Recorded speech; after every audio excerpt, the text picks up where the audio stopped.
Start. For more than 3 decades, India has figured on the technology control radar screens of the advanced nations. Happily, attempts of technology denial have not been without benefits because they have spurred our scientists to further strengthen our national capability. This has reinforced our belief in the maxim that strength respects strength.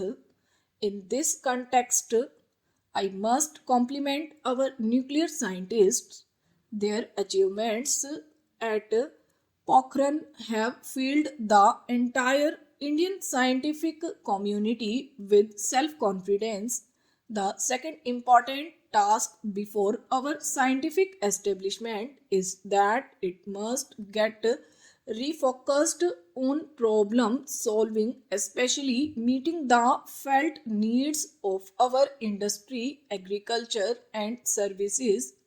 For example, our farm production needs to grow at least by 5% a year. This is necessary if we have to reach the goal of creating a hunger free society by doubling our food production in the next 10 years. Our agriculture scientists have many commendable stresses to their credit, but they need to redouble their efforts to integrate our Kisan community in the generation, dissemination, and application of knowledge in agricultural sciences. Similarly, our food scientists need to develop cost effective technologies to tackle the problem of enormous waste of fruits, vegetables, and food grains. Food security, water management, energy and material conservation, low cost housing, environment, and protection, maximizing our exports by achieving cost and quality competitiveness in world markets, high quality technical education leading to self employment opportunities. All these are crucial for our national development. In all these areas, our scientific institutions should forge clear collaborative ties with industry, agriculture, and services that has not been the case so far. Thirdly, for creating world class scientific research, it is obvious to the distinguished audience here that our universities, R&D institutions, and institutes of higher learning must be freed from bureaucratization.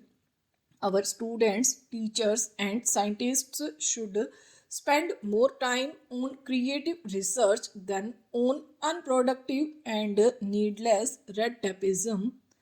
I would like the Science Congress and all the allied institutions to come up with an action plan on this issue and implement it in a visible manner. The fourth most important task before us is to train our children and young generation in a spirit of scientific inquiry. The study of scientific, in fact, the study of most subjects in our schools and colleges suffer badly from learning by rote. Our students are not encouraged to think freely and creatively here. Looking to the future, India has to concentrate on two knowledge based sciences and their widest possible applications. One of them is information technology.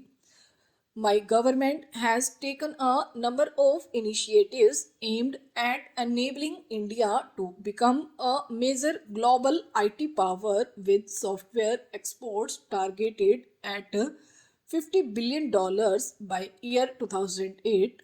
The second knowledge based area that needs even more attention is biosciences and biotechnology. I am happy to note that this subject is the focus of this year's Science Congress. My government's emphasis on IT stems from my firm belief about the supremacy of India's intellectual powers. However, India will have an immense opportunity if we add to IT the advantage of our rich biodiversity and traditional knowledge. Another multi-billion dollar opportunity with a simultaneous impact on the health of our population will open up then international market for herbal and biotech products in the early parts of the next century is estimated to reach billions of dollars, and India should have a sizable share of this in view of our rich bioresources.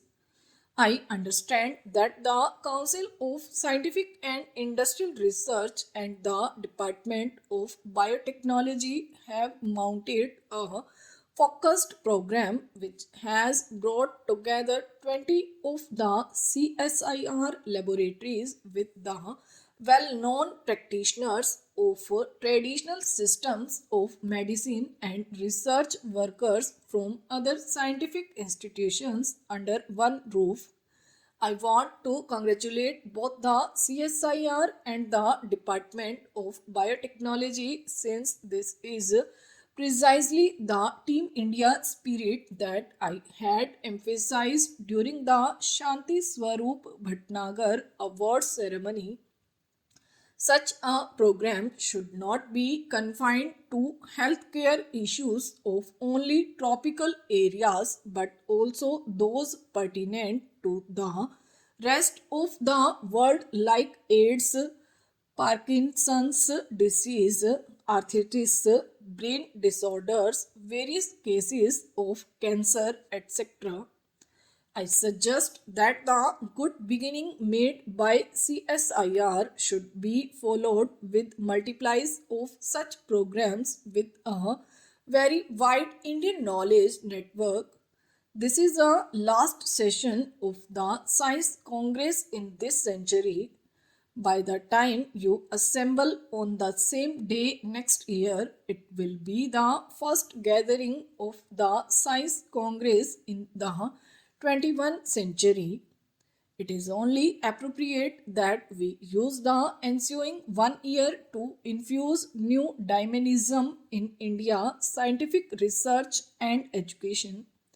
In this endeavor, our scientists cannot be unmindful of a peculiar challenge before global science in the coming century and millennium.